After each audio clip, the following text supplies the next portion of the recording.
28ರಿಂದ 56ರವರೆಗೆ ಕೂಡ ಅದ್ರ ಮಧ್ಯೆ ನಮಗೆ ಸ್ವಾತಂತ್ರ್ಯ ಬಂತು. 1947ರಲ್ಲಿ ಸ್ವತಂತ್ರ ಬಂತು. ಸತತವಾಗಿ 3 ಒಲಿಂಪಿಕ್ ಗೇಮ್ಗಳನ್ನ ತಗೊಂಡ್ರು. ಆ ಟೈಮಲ್ಲಿ ಸ್ವತಂತ್ರ ಬರುವಂತ ಟೈಮಲ್ಲಿ ಹಾಕಿ ಬಹಳ ಪ್ರಸಿದ್ಧವಾಗಿತ್ತು. ಹಂಗಾಗಿ ನಮ್ಮ ರಾಷ್ಟ್ರೀಯ ಕ್ರೀಡೆಯಾಗಿ ಮಾಡಿದ್ವಿ. ಇವತ್ತು ನಾವು ಹಾಕಿ ಆಟದ ಇತಿಹಾಸ, ಭಾರತದಲ್ಲಿ ಆಟ ಹೇಗೆ ಬೆಳವಣಿಗೆ ಆಯಿತು, ಒಲಿಂಪಿಕ್ ನಲ್ಲಿ ಹೇಗೆ ಸಾಧನೆ ಮಾಡಿದ್ರು, ಹಾಕಿ ಆಟದ ಅಂಕಣದ ಅಳತೆ, ಅವು ಬರುವಂತ ಉಪಕರಣಗಳು ಯಾವ್ಯಾವು, ಇವನ್ನ ತಿಳ್ಕೊಳ್ಳೋಣ. ನೆಕ್ಸ್ಟ್ ಆಟದ ನಿಯಮ ಏನು. ಈಗ ಮೊದಲಿಗೆ ಏನಾಗುತ್ತೆ ಅಂದ್ರೆ ಹಾಕಿ ಆಟದ ಪ್ರಸ್ತಾವನೆ ಹೇಗೆ ಇರುತ್ತೆ ನೋಡಿ. ಭಾರತದಲ್ಲಿ ಪ್ರಚಲಿತವಾಗಿರುವ ಆಟಗಳದ ಹಾಕಿ ಒಂದು ಅಂತ. ಈ ಬೇರೆ ಬೇರೆ ಆಟಗಳ ಜೊತೆಯಲ್ಲಿ ಕೂಡ ಹಾಕಿ ಒಂದು ಆಗುತ್ತೆ ನೋಡಿ. ಹಾಕಿಯ ಸ್ವತಂತ್ರ ಯೋಗ 6 ಸತತ ಒಲಿಂಪಿಕ್ ಬಂಗಾರದ ಪದಕಗಳ ಜಯಗಳೊಂದಿಗೆ 1900 ನಮ್ಮಲ್ಲಿ ಸ್ವತಂತ್ರ ಬಂದಿದೆ. ಯಾವಾಗ ಇದು ಹಾಕಿದೆಯಲ್ಲ ನಮ್ಮ ಭಾರತ ದೇಶದಲ್ಲಿ 1928ರಿಂದ 56ರವರೆಗೂ ಕೂಡ. ಅರ್ಥ ಆಯ್ತಾ? ನಮ್ಮಲ್ಲಿ ಸ್ವಾತಂತ್ರ್ಯ ಬಂದಾಗ ಏನಾಗುತ್ತೆ, ಒಲಿಂಪಿಕ್ ಕ್ರೀಡೆಯಲ್ಲಿ ನೋಡಿ, ಒಲಿಂಪಿಕ್ ಕ್ರೀಡೆ ಇದೆಯಲ್ಲ ವಿಶ್ವದ ಅತ್ಯಂತ ಶ್ರೇಷ್ಠ ಕ್ರೀಡಾಕೂಟ. ಅರ್ಥ ಆಯ್ತಾ? ಎಲ್ಲ ನಾವು ವಲಯ ಮಟ್ಟ, ತಾಲೂಕು ಮಟ್ಟ ಮಾಡ್ತೀವಲ್ಲ, ಹಂಗೆ ಶ್ರೇಷ್ಠವಾದ ಕ್ರೀಡಾಕೂಟ ಇರುತ್ತೆ. ಈ ಕ್ರೀಡಾಕೂಟದಂಗೆ ಒಲಿಂಪಿಕ್ ಕ್ರೀಡಾಕೂಟದಲ್ಲಿ ಹಾಕಿಯನ್ನು ನಾವು ಜಾಸ್ತಿ ಪದಕವನ್ನು ಗೆದ್ದ ಕಾರಣದಿಂದಾಗಿ ನಮ್ಮ ರಾಷ್ಟ್ರೀಯ ಕ್ರೀಡೆಯಾಗಿ ಹಾಕಿಯನ್ನ ಆಯ್ಕೆ ಮಾಡಿದ್ದಾರೆ. ಈ ಹಾಕಿ ಆಟದ ಇತಿಹಾಸ ಏನಪ್ಪಾ ಅಂತ ಹೇಳಿದ್ರೆ, ಈಜಿಪ್ಟ್ನ ನೈಲ್ ಕಣಿವೆಯಲ್ಲಿ ಬೇನ್ ಹಸೈನ್ ಗೋರಿಗಳ ಮೇಲೆ 4000 ವರ್ಷಗಳ ಹಿಂದೆ ಮಾಡಿದ ಚಿತ್ರಗಳಲ್ಲಿ ಪುರುಷರ ಹಾಗೂ ಆಟಗಳನ್ನು ಆಡುವುದನ್ನು ಕಾಣಬಹುದು. ಅಂದ್ರೆ ನಾವೆಲ್ಲ ವೀರಗಲ್ಲು, ಮಾಸ್ತಿಗಲ್ಲು ಅಂತ ನಾವೆಲ್ಲ ನೋಡ್ತೀವಿ. ಹಂಗೆ ಈಜಿಪ್ಟ್ ಕಡೆಯಲ್ಲಿ ಏನಾಗುತ್ತೆ ಅಂದ್ರೆ ಅಲ್ಲಿ 4000 ವರ್ಷಗಳ ಹಿಂದೆ ಹಾಕಿ ಆಟದ ಚಿತ್ರಗಳನ್ನ ಬರ್ದಿರ್ತಾರೆ. ಅದಾದ್ಮೇಲೆ 1478ರಲ್ಲಿ ಸ್ಟೋಕ್ ಕಟ್ಟಡದಲ್ಲಿ ಏನಾಗುತ್ತೆ ಅಂತ ಹೇಳಿದ್ರೆ, ಈ ಗೋಡೆಗಳ ಕೆಳಭಾಗದಲ್ಲಿ ವಿಗ್ರಹಗಳು ಮತ್ತು 6 ಜನರ ಪುರುಷರ ಪಕ್ಕೆ ಇರುವ ಕೋಲು ಬೆತ್ತನೆಗಳನ್ನು ಹಿಡಿದಿರುವಂತ ಕಾಣಬಹುದು. ಅಂದ್ರೆ ಹಾಕಿ ಸ್ಟಿಕ್ ಇದೆಯಲ್ಲ, ಅದೇನಾಗುತ್ತೆ ಅಂದ್ರೆ ಗೋಲ್ ಇದೆಯಾ ನೋಡಿದಿಲ್ಲ, ಹಿಂಗೆ ಹಾಕಿ ಸ್ಟಿಕ್ ಯಾರು ನೋಡಿದೀರಾ? ಹಾಕಿ ಯೂಟ್ಯೂಬ್ ಅಲ್ಲೆಲ್ಲ ನೋಡ್ತಿರಲ್ಲ. ಅರ್ಥ ಆಯ್ತಾ? ಹಾಕಿ ಆಟ ಇದೆಯಲ್ಲ, ಅದನ್ನೇನ್ ಮಾಡಿದ್ರೆ ಅಲ್ಲಿ ವಿಗ್ರಹಗಳಲ್ಲಿ ಕೆತ್ತಿರ್ತಾರೆ. ನೆಕ್ಸ್ಟ್ ಅಥೆನ್ಸ್ ಅಂದ್ರೆ ಹೇಳಿದ್ರೆ ಗ್ರೀಕ್ ದೇಶದ ಒಂದು ಅಥೆನ್ಸ್ ನಗರದಲ್ಲಿ ಏನಾಗುತ್ತೆ ಅಂತ ಹೇಳಿದ್ರೆ, ಈ ಪುರಾತನ ಸಂಗ್ರಹಗಳು ಇರ್ತವೆ, ನೀವು ಮ್ಯೂಸಿಯಂಗಳು ಇರ್ತವೆ ನೋಡಿಲ್ಲ, ಪುರಾತನ ಸಂಗ್ರಹಗಳಲ್ಲಿ ಏನಾಗುತ್ತೆ ಅಂತ ಹೇಳಿದ್ರೆ ನೋಡಿ, ಅಥೆನ್ಸ್ ರಾಷ್ಟ್ರದ ಪುರಾತನ ವಸ್ತು ಸಂಗ್ರಹಾಲಯದಲ್ಲಿ ಪ್ರದರ್ಶಿಸುವ ಕೆತ್ತನೆಗಳಲ್ಲಿ ಯುವಕರು ಕೆರೆಟಿನ್ ಎಂಬ ಹಾಕಿ ಅಂತ ಆಟವನ್ನು ಆಡುವುದು ಕಾಣಬಹುದು. ಈ ಹಾಕಿ ಸ್ಟಿಕ್ ಆಟ ಆಡ್ತೀವಲ್ಲ, ಹಂಗೆ ಆ ವಿಗ್ರಹಗಳಲ್ಲಿ ಏನಾಗುತ್ತೆ ಕಾಣಬಹುದು.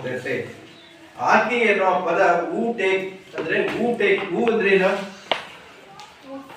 ಯಾರು ಅಂತ. ಹೂ ಅಂದ್ರೆ ಯಾರು ತಗೊಳ್ತೀರ. ಮತ್ತೆಲ್ಲ ಏನಾಗುತ್ತೆ, ನಾವು ಈ ಹಳ್ಳಿಗಳಾಗ ಏನ್ ಮಾಡ್ತೀವಿ ಅಂದ್ರೆ, ನಾವು ಕೋಲ್ ಹಿಂಗ್ ಆಟ ಆಡ್ತಾ ಇದ್ವಿ ಗೊತ್ತಾ, ಕೋಲ್ ಹಿಂಗ್ ಇಟ್ಕೊಂಡ್ಬಿಟ್ಟು 4 ಜನ ಕೋಲ್ ಇಟ್ಕೊಂಡು ಕೋಲ್ ಹಿಂಗ್ ಇಟ್ಕೊಂಡು ಹಿಂಗೆ ಫಸ್ಟ್ ಹಿಂಗೆ ಎಳ್ಕೊಂಡು ಹೋಗೋದು, ಅದನ್ನ ಕಲ್ ಮೇಲೆ ಇಟ್ಕೊಂಡು ಹೇಳ್ಕೊಂಡು ಹೋಗ್ತಾ ಇರ್ತಾರೆ. ಆ ತರ ಆಟಗಳನ್ನ ಪುರಾತನ ಕಾಲದಲ್ಲಿ ಕೂಡ ಆಡ್ತಾ ಇರ್ತಾರೆ. ನಡಲಿ, ಊಟೆಕ್ ಎನ್ನುವ ಫ್ರೆಂಚ್ ಭಾಷೆ ಪದದಿಂದ ಬಂದಿದೆ. ಇದರ ಅರ್ಥ ಕುರಿ ಕಾಯುವನ ದೋಟಿ. ಕುರಿ ಕಾಯುವನ ಕೋಲ್ ಇಟ್ಕೊಂಡಿರ್ತಾರಲ್ಲ, ಅದರ ಅರ್ಥ. ಅದನ್ನೇನ್ ಮಾಡ್ತಾರೆ, ಊಟೆಕ್ ಅನ್ನೋ ಪದದಿಂದ ಹಾಕಿ ಕೂಡ ಬಂದಿದೆ. ನೋಡಿ, 17 ಮತ್ತು 18ನೇ ಶತಮಾನದ ಇಂಗ್ಲೆಂಡ್ ದೇಶದ ಒಂದು ಹಳ್ಳಿಯಲ್ಲಿ ಯುವಕರು ಒಂದು ಹಳ್ಳಿಯಿಂದ ಮೈದಾನದಿಂದ ಮತ್ತೊಂದು ಹಳ್ಳಿಯ ಮೈದಾನಕ್ಕೆ ಚೆಂಡನ್ನು ಹೊಡೆದುಕೊಂಡು ಹೋಗುತ್ತಿದ್ದರು. ಅಂದ್ರೆ ಹಳ್ಳಿಯಿಂದ ಹಳ್ಳಿಗೆ ಬಾಲ್ನ ತಗೊಂಡು ಹೋಗ್ತಾ ಇದ್ರು. ನಾವು ಈ ಕೋಲ್ನ ಈಗ ತಗೊಂಡೋಗ್ತಾರೆ, ಈ ಕಡೆಯಿಂದ ಈ ಕಡೆಗೆ, ಆ ಕಡೆಯಿಂದ ಈ ಕಡೆಗೆ, ಆ ತರ ತಗೊಂಡೋಗ್ತಾ ಇದ್ರು. ನೋಡಿ, ಆಗ ಒಂದು ತಂಡದಲ್ಲಿ 60ರಿಂದ 100ರಷ್ಟು ಆಟಗಾರರು ಇರ್ತಾ ಇದ್ರು. ಎಷ್ಟು ಇರ್ತಾ ಇದ್ರು? 60ರಿಂದ 100 ಆಟಗಾರರ ಸಂಖ್ಯೆ ಇರುತ್ತಿತ್ತು. ಈ ಪಂದ್ಯದಲ್ಲಿ ಕೆಲವೊಮ್ಮೆ ಅನೇಕ ದಿನಗಳವರೆಗೆ ನಡೀತಾ ಇತ್ತು. 100 ಜನ ಇದ್ರೆ ಏನಾಗುತ್ತೆ, ಬಾಲ್ ಈ ಕಡೆಯಿಂದ ಆ ಕಡೆ ತಗೊಂಡೋಗ್ತಾ ಇರ್ತಾರೆ, ಆ ಕಡೆಯಿಂದ ಈ ಕಡೆ. ಅದು ಪಂದ್ಯ ಆಟಗಳು ಮುಗಿತಾನೆ ಇರಲಿಲ್ಲ. ಅರ್ಥ ಆಯ್ತಾ? ಇದು ಬಹಳ ದಿನಗಳವರೆಗೆ ಹಾಕಿ ಆಟ ನಡೀತಾ ಇತ್ತು. ಆದ ಕಾರಣ ಏನಾಗುತ್ತೆ ಅಂತ ಹೇಳಿದ್ರೆ ನೋಡಿ, ಈ ಪಂದ್ಯ ಕೆಲವೊಮ್ಮೆ ಅನೇಕ ದಿನಗಳವರೆಗೆ ನಡೀತಾ ಇತ್ತು. ಇಂಗ್ಲೆಂಡ್ನ ಈಟನ್ ಕಾಲೇಜಿನಲ್ಲಿ ಆಧುನಿಕ ಹಾಕಿ ಹೋಲುವಂತ ಆಧುನಿಕ ಅಂದ್ರೆ ಈಗೇನು ಈಗ ಪ್ರಚಲಿತ ಇದೆಯಲ್ಲ ಹಾಕಿ ಆಟ, ಸಂಖ್ಯೆ ಎಷ್ಟು ಆಕೆ ಆಟದಲ್ಲಿ ಹಾಕಿ ನೋಡಿದಿರಾ, ಟಿವಿಯಲ್ಲೆಲ್ಲ ಯೂಟ್ಯೂಬ್ ಅಲ್ಲೆಲ್ಲ ನೋಡಿದಿರಲ್ಲ ಆಕೆ ಆಟದು. ಬಾಲ್ ಹಿಂಗ ತಗೊಂಡೋಗ್ತಾ ಇರ್ತಲ್ಲ ಈ ಕಡೆಯಿಂದ ಆ ಕಡೆ ಒಂದು ಗೋಲಿ ಇರುತ್ತೆ, ಅರ್ಥ ಗೋಲಿಗೆ ಹೊಡೆಯಂತ ಇದು ಮಾಡ್ತಾರೆ. ಈಗ ಏನ್ ಪ್ರಚಲಿತ ಆಟ ಇರುವಂತ ಆಟವನ್ನ ಏನ್ ಮಾಡ್ತಾರೆ ಅಂದ್ರೆ ನೋಡಿ 200 ಮೀಟರ್ ಉದ್ದವಿರುವ ಮೈದಾನವನ್ನ ಆಡ್ತಾ ಇರ್ತಾರೆ. ಈ ಹಳ್ಳಿಯಿಂದ ಹಳ್ಳಿಗೆ ಏನಾಗ್ತಾ ಇರುತ್ತೆ ಅಂದ್ರೆ ಬಾಲ್ ಈ ಕಡೆಯಿಂದ ಆ ಕಡೆಯಿಂದ ಈ ಕಡೆ ತಗೊಂಡೋಗ್ತಾ ಇರ್ತಾರೆ, ಆಟ ಮುಗಿಯೋದೇ ಇಲ್ಲ. ಅದಕ್ಕೋಸ್ಕರ ಏನ್ ಮಾಡ್ತಾರೆ, ಈಗ ಏನ್ ಮಾಡ್ತಾರೆ, ನಿರ್ದಿಷ್ಟವಾದ ಒಂದು ಮೈದಾನದಲ್ಲಿ ನಿರ್ದಿಷ್ಟವಾದ ಗೋಲು ಮತ್ತು ನಿರ್ದಿಷ್ಟವಾದ ಟೈಮ್ ಸಮಯದೊಂದಿಗೆ ಆಟವನ್ನು ಮಾಡ್ತಾರೆ.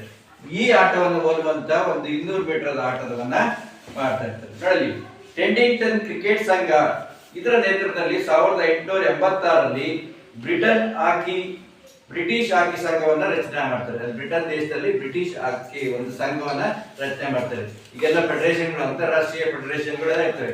ಹಾಗೆ ಅವಾಗಿನ ಕಾಲದಲ್ಲಿ ಬ್ರಿಟಿಷ್ ದೇಶದಲ್ಲಿ ಏನಾಗುತ್ತೆ, ಹಾಕಿ ಸಂಘವನ್ನ ರಚನೆ ಮಾಡ್ತಾರೆ.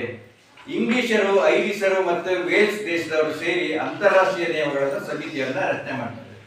ಒಂದು ಸಮಿತಿ. ನಾವೇನ್ ಮಾಡ್ತೀವಿ, ಕ್ರಿಕೆಟ್ ಆಡ್ಬೇಕಾದ್ರೆ ನೋಡಿದಿರಲ್ಲ, ನಾವೇನಾದ್ರು ಆಗ್ಬಿಡ್ತಿದ್ರೆ ಇಲ್ಲಿಂದ ಇಲ್ಲಿವರೆಗೆ 6, ಇಲ್ಲಿಂದ ಇಲ್ಲಿವರೆಗೆ 4, ನಮ್ದೇ ಆದ ಆಟದ ನಿಯಮಗಳು ಮಾಡ್ಕೊಂಡು ಆಡ್ತಾ ಇರ್ತೀವಿ, ಅದಲ್ವಾ? ಅದಕ್ಕೋಸ್ಕರ ಏನಾಗುತ್ತೆ ಅಂದ್ರೆ ಅವರು ಸ್ವಂತ ಒಂದು ನಿಯಮಗಳನ್ನ ಸ್ಟಾರ್ಟ್ ಮಾಡಿ ಮಾಡ್ತಾರೆ. 1908ರಲ್ಲಿ ಲಂಡನ್ ಒಲಿಂಪಿಕ್ ನಲ್ಲಿ ಮೊದಲ ಬಾರಿಗೆ ಪುರುಷರಿಗಾಗಿ ಆಯ್ಕೆ ಪಡೆದರು. ನೋಡಿ, 1908ರಲ್ಲಿ ಏನ್ ಮಾಡ್ತಾರೆ, ಹಾಕಿ ಆಟವನ್ನ ಪ್ರಚಲಿತಗೊಳಿಸ್ತಾ ಇರ್ತಾರೆ. ಇದು ಹಾಕಿ ಆಟದ ಒಂದು ಇತಿಹಾಸ. ಅದು ಆಕ್ಚುಲಿ ಹಾಕಿ ಆಟ ಇದೆಯಲ್ಲ, ನಮ್ಮ ದೇಶದಲ್ಲ, ಬೇರೆ ದೇಶದ ಒಂದು ಕ್ರಿಕೆಟ್ ಆಟ. ಭಾರತದಲ್ಲಿ ಹೇಗೆ ಪ್ರಚಲಿತ ಆಗ್ತಾ ಇತ್ತು, ನಮ್ಮ ದೇಶವನ್ನು ಹೇಳ್ತಾರೆ ಬ್ರಿಟಿಷ್ ಆಡ್ತಾ ಇದ್ರು ಅಂತ ಹೇಳಿದೆ, ಹೌದಲ್ವಾ? ಬ್ರಿಟಿಷ್ ಆಡ್ಬೇಕಾದ್ರೆ ಏನಾಗ್ತಿದ್ರೆ ಅವರು ಇಲ್ಲಿ ತರ್ತಾರೆ. ನಮ್ದೆಲ್ಲ ಭಾರತೀಯ ಕ್ರೀಡೆಗಳು ಏನಾಗ್ತಾ ಇರ್ತಂದ್ರೆ, ನಾವೆಲ್ಲ ಆಡೋದು ಯಾವ್ದು ಇಕ್ವಿಪ್ಮೆಂಟ್ ಇಲ್ಲ, ಅದನ್ನ ನಾವು ಆಡ್ತಿದ್ದೆ. ಯಾವ್ದು ಇಕ್ವಿಪ್ಮೆಂಟ್ ಇಲ್ಲ ಅಂದ್ರೆ ಕಬಡ್ಡಿ, ಹೌದಲ್ಲ? ಕಬಡ್ಡಿ ನಾವೇ 4 ಮಾರ್ಕ್ ಮಾಡ್ಕೊಂಡು ಆ ಕಡೆ 7 ಜನ ಈ ಕಡೆ ಆಡ್ತಿದ್ದೆ. ಖೋ ಖೋ ಆ ಕಡೆ ಈ ಕಡೆ ಆಡ್ಕೋದು. ಅದಕ್ಕೆ ನೀವು ದುಡ್ಡು ಬೇಕಾ? ಇಲ್ಲ, ಯಾವುದೇ ರೀತಿ ದುಡ್ಡಿಲ್ಲ. ಯಾವುದು ಸುಲಭವಾಗಿ ಸಿಗುತ್ತೆ ಅದನ್ನ. ಕುಸ್ತಿ ಇವೆಲ್ಲ ಕೂಡ ನಮ್ಮ ರಾಷ್ಟ್ರೀಯ ಭಾರತೀಯ ಕ್ರೀಡೆಗಳು, ಗ್ರಾಮೀಣ ಪ್ರದೇಶದಲ್ಲಿ ಆಡುವಂತ ಕ್ರೀಡೆಗಳು. ನೀವೆಲ್ಲ ಲಗೋರಿ ಆಡ್ತಾ ಇರ್ತೀರಾ, ಹೌದಲ್ಲ? ಗುರಿ ಆಡ್ತಾ ಇರ್ತೀರಾ, ಹೌದಲ್ಲ? ಅದೇ ರೀತಿ ನಮ್ದು ಭಾರತದಲ್ಲಿ ಏನಾಗುತ್ತೆ ಅಂದ್ರೆ ಯಾವುದೇ ಇಕ್ವಿಪ್ಮೆಂಟ್ ಇಲ್ಲ ಅಂತ. ಅದು ಈಗ ಹಾಕಿ ಅಂದ್ರೆ 11 ಜನ ಇರುತ್ತೆ, 11 ಜನಕ್ಕೂ ಒಂದು ಹಾಕಿ ಸ್ಟಿಕ್ ಬೇಕಾಗುತ್ತೆ, ಒಂದು ಬಾಲ್ ಬೇಕಾಗುತ್ತೆ, ನಿರ್ದಿಷ್ಟವಾದ ಒಂದು ಗೋಲ್ ಪೋಸ್ಟ್ ಬೇಕಾಗುತ್ತೆ. ಅವಕ್ಕೆಲ್ಲ ಕಾಸ್ಟ್ಲಿ. ಈಗ ನಾವೆಲ್ಲ ನೀವು ಬಾಲ್ ಬ್ಯಾಡ್ಮಿಂಟನ್ ಆಡ್ತೀರಿ ಅಂತ, ಹೌದಲ್ವಾ? ಒಂದು ಬಾಲ್ ಬ್ಯಾಡ್ಮಿಂಟನ್ ಅಂತೀರಿ, ಇದಕ್ಕೆ 500 ರೂಪಾಯಿ. 10 ಜನ ಆಡ್ತೀವಿ ಅಂದ್ರೆ ಎಷ್ಟಾಗುತ್ತೆ? 1,000. ಎಷ್ಟಾಗುತ್ತೆ? 5,000 ಆಗುತ್ತೆ, ಅದಲ್ವಾ? ಅದಕ್ಕೆಲ್ಲ ದುಡ್ಡಿರುತ್ತೆ. ಈ ಖೋ ಖೋ ಆಡ್ಬೇಕಂದ್ರೆ ದುಡ್ಡಿರಲ್ಲ. ನಮ್ದು ರಾಷ್ಟ್ರೀಯ ಭಾರತ ಕ್ರೀಡೆಗಳೆಲ್ಲ ಅದೇ ತರದ್ದು, ಲೆಸ್ ಇನ್ವೆಸ್ಟ್ಮೆಂಟ್ ಅಂತ. ಬ್ರಿಟಿಷ್ ಆಳ್ವಿಕೆಯ ಸಮಯದಲ್ಲಿ ಬ್ರಿಟಿಷ್ ಸೇನಾಧಿಪತಿ ಭಾರತದಲ್ಲಿ ಹಾಕಿ ಆಟವನ್ನು ಪರಿಚಯವಾಗ್ತದೆ. ಫಸ್ಟ್ ಅವರು ಬ್ರಿಟಿಷರು ಇಲ್ಲಿಗೆ ತರ್ತಾ ಇರ್ತಾರೆ. ಭಾರತ ಸೇನೆಯವರು ಕೂಡ ಹಾಕಿ ಆಡಲು ಪ್ರಾರಂಭಿಸುತ್ತಾರೆ. ಭಾರತ ಸೇನಾಧಿಕಾರಿಗಳು ಇರ್ತಲ್ಲ, ಈಗ ನಮ್ಮಲ್ಲಿ ಕೊಡಗುಗಳು ಜಾಸ್ತಿ, ಕೊಡಗು ನಲ್ಲಿ ಹಾಕಿ ಆಟವನ್ನ ಜಾಸ್ತಿ ಆಡ್ತಾ ಇದ್ದಾರೆ. ಹೀಗೆ ಭಾರತದ ಹಾಕಿ ಆಟವು ಜನಪ್ರಿಯವಾಯಿತು. ನೆಕ್ಸ್ಟ್, ಭಾರತದಲ್ಲಿ ಪ್ರಥಮ ಹಾಕಿ ಸಂಸ್ಥೆಯು ಕೋಲ್ಕತ್ತಾದಲ್ಲಿ ಸ್ಥಾಪನೆ ಆಯಿತು. ಎಲ್ಲಾಯಿತು? ಪ್ರಥಮದ ಹಾಕಿದು ಕೋಲ್ಕತ್ತಾ. ತದನಂತರ ಪಂಜಾಬ್ ಮತ್ತು ಮುಂಬೈಯಲ್ಲೂ ಕೂಡ ಹಾಕಿ ಸಂಸ್ಥೆ ಸ್ಥಾಪನೆ ಆಯಿತು. ಫಸ್ಟ್ ಎಲ್ಲಿ ಸ್ಟಾರ್ಟ್ ಆಗುತ್ತೆ? ಕೋಲ್ಕತ್ತಾ. ಅದಾದ್ಮೇಲೆ ಪಂಜಾಬ್ ಮತ್ತು ಮುಂಬೈ. 1925ರಲ್ಲಿ ಭಾರತೀಯ ಹಾಕಿ ಸಂಸ್ಥೆ ಸ್ಥಾಪನೆಯಾಗಿ ತದನಂತರ ಅಂತಾರಾಷ್ಟ್ರೀಯ ಹಾಕಿ ಸದಸ್ಯತ್ವವನ್ನು ಪಡೆದಿದೆ. ಫಸ್ಟ್ ನಮ್ಮ ಭಾರತ ದೇಶದಲ್ಲಿ ಒಂದು ಸಂಸ್ಥೆಯನ್ನ ಸ್ಥಾಪನೆ ಮಾಡ್ತಾರೆ. ಅದಾದ್ಮೇಲೆ ಅಂತಾರಾಷ್ಟ್ರೀಯ ಮಾಡ್ತಾರೆ. ಅಂತಾರಾಷ್ಟ್ರೀಯ ಅಂದ್ರೆ ಬೇರೆ ಬೇರೆ ರಾಷ್ಟ್ರಗಳಲ್ಲಿ ನಮ್ಮ ಸದಸ್ಯತ್ವವನ್ನ ಪಡಿತಾ ಇರ್ತಾರೆ. ಇದು ಭಾರತದಲ್ಲಿ ಬರುವಂತ ಒಂದು ಹಾಕಿಯ ಇತಿಹಾಸ. ಅದಾದ್ಮೇಲೆ ಹಾಕಿ ಆಟದ ಪರಿಚಯ ಮತ್ತೆ ಅಳತೆ ಹೇಗಿರುತ್ತೆ ಅಂತ. ಮೊದ್ಲೆಲ್ಲ ಏನಾಗುತ್ತೆ ಅಂದ್ರೆ ಗ್ರೌಂಡ್ ಅಲ್ಲಿ ನೆಲದ ಮೇಲೆ ಆಡ್ತಾ ಇದ್ವಿ, ಅರ್ಥ ಆಯ್ತಾ? ಬಟ್ ಈಗ ಖೋ ಖೋ ಆಡ್ತಿದ್ದಿಲ್ಲ. ಹಂಗೆ ಈ ಬಾಲ್ಗಳು ಏನಾಗ್ತಾ ಇತ್ತು ಅಂದ್ರೆ ಕಲ್ಲು ಮಣ್ಣು ಇರೋದ್ರಿಂದ ಏನಾಗುತ್ತೆ ಅಂದ್ರೆ ಸ್ಪ್ಲಿಟ್ ಆಗಿ ಹೋಗ್ತಾ ಇತ್ತು. ಅದಕ್ಕೋಸ್ಕರ ಏನಾಗುತ್ತೆ, ಕೃತಕವಾಗಿ ಹುಲ್ಲು ನಾವು ಬೆಳೆದಿರ ನೋಡಿಲ್ಲ, ಮನೆಗಳೆಲ್ಲ ಮ್ಯಾಟ್ ಹಾಕ್ತಿರ್ ನೋಡಿಲ್ಲ, ಹುಲ್ಲು ಟೈಪ್, ಆ ತರ ಕೃತಕ ಏನು ಆಸ್ಟ್ರೋಟರ್ಫ್ ಅಂತ ಕರೀತಾರೆ. ಏನ್ ಹೇಳ್ತಾರೆ ನೋಡಿ, ಈ ಕ್ರೀಡೆಗೆ ಹೆಚ್ಚಾಗಿ ಮಣ್ಣು ಅಥವಾ ಹುಲ್ಲಿನ ಅಂಕಣದಲ್ಲಿ ಆಡುತ್ತಾರೆ. ಗ್ರಾಸ್, ಪಾಲಿಗ್ರಾಸ್ ಬೆಳೀತಾ ನೋಡಿಲ್ಲ, ಲಾನ್ ಅಂತೀವಿ ನೋಡಿದಿಲ್ಲ, ಮನೆಗಳೆಲ್ಲ ಹಾಕಿರ್ತಾರೆ, ಪಾರ್ಕ್ ಒಳಗೆಲ್ಲ ಹಾಕಿರ್ತಾರೆ, ಲಾನ್ ಬೆಳೀತಲ್ಲ, ಆ ತರ ಒಂದು ಕ್ರೀಡಾಂಗಣದಲ್ಲಿ ಆಕೆಯನ್ನ ಆಟ ಆಡ್ತಾರೆ. ಅದಾದ್ಮೇಲೆ ಅಂತಾರಾಷ್ಟ್ರೀಯ ಮಟ್ಟದಲ್ಲಿ ಹಾಕಿ ಪಂದ್ಯಾಟವನ್ನು ಅಸ್ಟ್ರೋಟರ್ಫ್ ಅಂತ ಪಾಲಿಗ್ರಾಸ್ ಅಂದ್ರೆ, ಪಾಲಿ ಅಂದ್ರೆ ಪ್ಲಾಸ್ಟಿಕ್ ಗ್ರಾಸ್ಗಳು ಬರ್ತಿರ್ತೇವೆ. ಪ್ಲಾಸ್ಟಿಕ್ ಗ್ರಾಸ್ಗಳು ಅಂದ್ರೆ ಪ್ಲಾಸ್ಟಿಕ್ ಅಲ್ಲಿ ನಾವು ಮ್ಯಾಟ್ಗಳು ಹಾಕೊಂಡಿರ್ತೀವಿ, ಕಾಲಿಗೆಲ್ಲ ಹಾಕೊಂಡಿರ್ತಿರ್ಕೊಂಡಿಲ್ಲ, ಹುಲ್ಲು ಟೈಪ್ ಇರುತ್ತೆ, ಅದು ಪ್ಲಾಸ್ಟಿಕ್ ಅಲ್ಲಿ ಹಾಕಿರುವಂತ ಅದ್ರ ಮೇಲೆ ನೀರ್ ಹಾಕಿ ಈ ಹಾಕಿ ಆಟವನ್ನ ಆಡ್ತಾ ಇರ್ತಾರೆ. ನೋಡಿ, ಪಾಲಿಗ್ರಾಸ್ ಎನ್ನುವ ಕೃತಕ ಹುಲ್ಲಿನ ಅಂಕಣದಲ್ಲಿ ಆಡಲಾಗುತ್ತದೆ. ಯಾಕೆ ಆಟ ಎಲ್ಲೆಲ್ಲ ಆಡ್ತಾ ಇರ್ತೀವಿ? ಮಣ್ಣು ಮತ್ತು ಹುಲ್ಲಿನ ಅಂಕಣ. ಫಸ್ಟ್ ಎಲ್ಲ ಏನೇನು ಈ ಗ್ರಾಸ್ ನ ಬೆಳೀತಾ ಇಲ್ಲ, ಹುಲ್ಲು ಇರ್ತಲ್ಲ ನೋಡಿದ್ರೆ ಅವರು ಲಾನ್ ಅಂತ ಹೇಳ್ತೀವಲ್ಲ, ಅದ್ರ ಮೇಲೆ ಅದೇನಾಗುತ್ತೆ ಅಂದ್ರೆ ಮೇಂಟೆನೆನ್ಸ್ ಕಷ್ಟ ಆಗುತ್ತೆ. ಪ್ರತಿದಿನ ನೀರ್ ಹಾಕ್ಬೇಕು, ಗೊಬ್ಬರ ಹಾಕ್ಬೇಕು, ಒಂದೊಂದ್ಸರಿ ಬಿಸಿಲು ಬಿದ್ರೆ ಒಣಗೋಗುತ್ತೆ. ಅದಕ್ಕೋಸ್ಕರ ಏನಾಗುತ್ತೆ, ಕ್ರಮೇಣ ಏನಾಗುತ್ತೆ ಅಂದ್ರೆ ಕೃತಕವಾಗಿ ಹುಲ್ಲಿನ ಅಂಕಣದಲ್ಲಿ ಬಳಸ್ತಾ ಇರ್ತಾರೆ. ಇದು ಆಟಗಳ ಪರಿಚಯ. ನೆಕ್ಸ್ಟ್, ಅಂಕಣ ಹೇಗಿರುತ್ತೆ ಅಂತ ಹೇಳಿದ್ರೆ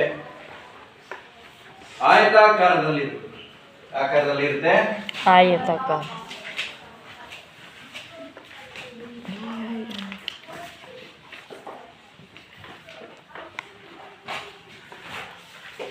ಕಾಣದೇ ಇಲ್ವಲ್ಲ,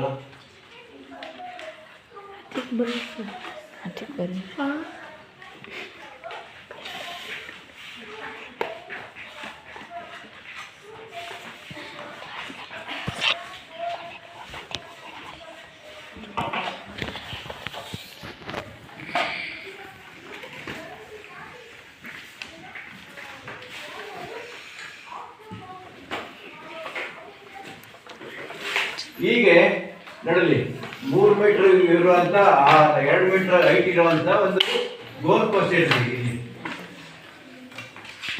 ಏನಿರುತ್ತೆ? ಗೋಲ್ ಪೋಸ್ಟ್ ಇದೆ. ಇದು ಅಂಕಣದ ಉದ್ದ ಎಷ್ಟಿರುತ್ತಪ್ಪ ಅಂತ ಹೇಳಿದ್ರೆ ನೋಡಿ 91.40 ಮೀಟರ್. ಅಗಲ ಎಷ್ಟಿರುತ್ತೆ? 55 ಮೀಟರ್. ಇದು ಅಂಕಣದ ಅಳತೆ. ನೋಡಿ, ಇದು ಆಯತಾಕಾರದ ಅಂಕಣ ಆಡುತ್ತದೆ. 2 ದಿಕ್ಕಿನಲ್ಲಿ ಒಂದೊಂದು ಗೋಲ್ ಪೋಸ್ಟ್ ಇರುತ್ತದೆ. ನೋಡಿ, ಗೋಲ್ ಪೋಸ್ಟ್ ಅಂದ್ರೆ ಈ ತರ ಗೋಲ್ ಪೋಸ್ಟ್ ಈ ಕಡೆ ಹಾಕಿವಲ್ವಾ, ಇದು ಹಿಂದೆ ಮೆಶ್ ಹಾಕಿರ್ತಾರೆ. ಆಕೆ ಆಟಗಾರ ಏನಾಗ್ತಾ ಇರುತ್ತೆ ಅಂದ್ರೆ ನೋಡಿ, ಪ್ರತಿ ತಂಡದಲ್ಲಿ ಕೂಡ 11 ಆಟಗಾರ ಇರ್ತಾರೆ. ಎಷ್ಟು ಜನ ಇರ್ತಾರೆ? 11 ಆಟಗಾರ ಇದ್ರೆ ನೋಡಿ, ಒಬ್ಬ ಗೋಲ್ ಪೋಸ್ಟ್ ಇಲ್ಲಿ ಇರ್ತಾರೆ. ಯಾರು? Goalkeeper. ಇನ್ನೆಷ್ಟು ಜನ ಹೊಡ್ಕೊಂಡ್ರು? 10 ಜನ ಹೊಡ್ಕೊಂಡ್ರು. ಕೆಲವು ಟೈಮಲ್ಲಿ ಏನಾಗುತ್ತೆ, ಇಲ್ಲಿ 3 ಜನ, ಇಲ್ಲಿ ಮಧ್ಯದಲ್ಲಿ 4 ಜನ, ಫ್ರಂಟ್ ಅಲ್ಲಿ 3 ಜನ. ಅರ್ಥ ಆಯ್ತಾ? ಆಟಗಾರರು ಅಂದ್ಕೊಳ್ಳಿ, ಅರ್ಥ ಆಯ್ತಾ? ಈಗ ಈ ಸೇಮ್ ತಂಡದಲ್ಲಿ ಈ ಕಡೆ ಕೂಡ ಒಂದು ಗೋಲ್ ಪೋಸ್ಟ್ ಇರುತ್ತೆ. ಅರ್ಥ ಆಯ್ತಾ? ನೋಡಲಿ, 2 ದಿಕ್ಕಿನಲ್ಲಿ ಒಂದೊಂದು ಗೋಲ್ ಪೋಸ್ಟ್ ಇರುತ್ತದೆ. ಇದರ ಮುಂಭಾಗದಲ್ಲಿ ಅರ್ಧವೃತ್ತಾಕಾರದ ಗೋಲ್ ಡಿ ಏರಿಯಾ ಅಂತ ಇರುತ್ತೆ. ಈ ತರ ಡಿ ಏರಿಯಾ ಒಂದು ಸರ್ಕಲ್ ಇರುತ್ತೆ. ಇದು ರಿಸ್ಟ್ರಿಕ್ಟೆಡ್ ಏರಿಯಾ ಅಂತ. ಯಾವುದೇ ಅಪೋನೆಂಟ್ ಪಾರ್ಟಿ ಏನೋ ಪ್ಲೇಯರ್ಗಳು ನೋಡಿ, ಇದು ಡಿ ಏರಿಯಾದೊಳಗೆ ಬಾಲ್ ಹೋಗೋದ್ರಿಂದ ಮುಂಚೆ ಎಂಟಾದ್ರೆ ಅದು ಫೌಲ್ ಅಂತ ಕರೀತಾರೆ. ಅದಕ್ಕೋಸ್ಕರ ಡಿ ಏರಿಯಾನ ಇಟ್ಕೊಂಡಿರ್ತಾರೆ ನೋಡಿ. ಹಾಗೂ ಪ್ರತಿಯೊಂದು ಗೋಲಿನ ಮಧ್ಯೆ ನೋಡಿ, ಈ ಪ್ರತಿಯೊಂದು ಗೋಲಿನ ಮಧ್ಯೆ ಇಲ್ಲೊಂದು 6.40 ಮೀಟರ್ ಉದ್ದಕ್ಕೆ ಒಂದು ಪೆನಾಲ್ಟಿ ಸ್ಟ್ರೋಕ್ ಅಥವಾ ಪೆನಾಲ್ಟಿ ಪಾಯಿಂಟ್ ಅಂತ ಕರಿತೀವಿ. ನಾವೇನಾದ್ರು ಇಲ್ಲಿ ತಪ್ಪು ಮಾಡಿದ್ರೆ, ಅರ್ಥ ಆಯ್ತಾ, ಅಪೋನೆಂಟ್ ಪಾರ್ಟಿಗೆ ಏನೋ ಎದುರಾಳಿ ತಂಡಕ್ಕೆ ಏನ್ ಮಾಡ್ತಾರೆ, ಈ ಬಾಲ್ ಇಡ್ಸ್ಬಿಟ್ಟು ಗೋಲ್ ಹೊಡೆಯಕ್ಕೆ ಅವಕಾಶನ ಕೊಡ್ತೈತೆ. ಅದಕ್ಕೆ ಈ ಕಾರ್ನರ್ ಕೂಡ 5 ಮೀಟರ್ ಕಾರ್ನರ್ ಮಾಡಿರ್ತಾರೆ. ಎಷ್ಟಿರುತ್ತೆ? 5 ಮೀಟರ್. ಈಗ ಏನಾರ ಅಪೋನೆಂಟ್ ಪಾರ್ಟಿ ಗೊತ್ತಾದ್ರೆ ಸಮಯಕ್ಕೆ ಸಂದರ್ಭಕ್ಕೆ ತಕ್ಕಂತೆ ಏನ್ ಮಾಡ್ತೀವಿ, ಪೆನಾಲ್ಟಿ ಅಂದ್ರೆ ಕಾರ್ನರ್ ಪೆನಾಲ್ಟಿ ಕೊಡ್ತದೆ. ಪೆನಾಲ್ಟಿ ಕಾರ್ನರ್ ಸ್ಟ್ರೋಕ್ ಅಥವಾ ಪೆನಾಲ್ಟಿ ಸ್ಟ್ರೋಕ್ ಅಂತ ಕೊಡ್ತೀವಿ. ಇದು ಅಂಕಣದ ಇದು ಉಪಕರಣಗಳು ಏನೇನು ಇರ್ತವೆ ಅಂತ ನೋಡಿ. ಹಾಕಿ ಆಟದ ಉಪಕರಣಗಳು ಅಥವಾ ಸಲಕರಣೆಗಳು ಏನಾಗ್ತವೆ ಅಂತಂದ್ರೆ ಹಾಕಿ ಸ್ಟಿಕ್ ಅಂತ ಕರಿತೀವಿ. ನಾವು ಕ್ರಿಕೆಟ್ ಅಲ್ಲಿ ಏನ್ ಹೇಳ್ತೀವಿ? ಬ್ಯಾಟ್ ಅಂತ ಕರಿತೀವಿ. ಕ್ರಿಕೆಟ್ ಅಲ್ಲಿ ಏನ್ ಕರಿತೀವಿ? ಬ್ಯಾಟ್ ಅಂತ. ಇದು ಹಾಕಿ ಸ್ಟಿಕ್ ಅಂತ ಕರಿತೀವಿ. ಇದಕ್ಕೆ ಸ್ಟಿಕ್ ಅಂತ ಹೇಳ್ಬೇಕು.